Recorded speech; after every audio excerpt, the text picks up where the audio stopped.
Hi friends, పచ్చి రొయ్యల curry ఎలా చేయాలో చూద్దాం. ముందుగా పచ్చి రొయ్యలను ఉప్పు నీటిలో కడుక్కున్న తర్వాత దానికి కావాల్సిన ఇంగ్రీడియంట్స్ తీసుకోవాలి. ఉల్లిగడ్డ, పచ్చిమిర్చి, కొత్తిమీర, పుదీనా. నెక్స్ట్ గిన్నెలో ఆయిల్ పోసిన తర్వాత పోపుకి మసాలాలు వేసుకోవాలండి.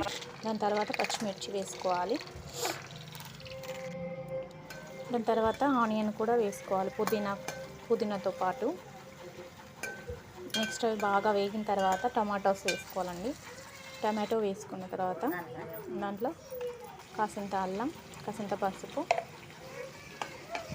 అవన్నీ కలిపిన తర్వాత కాసింత ఉప్పు కూడా వేసుకోవాలి.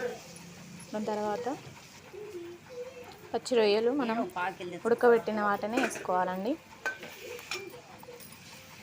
దాని తర్వాత బాగా కలుపుకోవాలి. కొంచెం ఆ నూనెలో వేగిన తర్వాత కారం వేసుకోవాలి. ఈ విధంగా వస్తుందండి. దాని తర్వాత కాసింత మసాలా వేసుకోవాలి. ఒక 2 నిమిషాలకి మళ్ళీ కొత్తిమీర కూడా వేసుకోవాలండి. ఇంతటితో పచ్చి రొయ్యల కర్రీ రెడీ.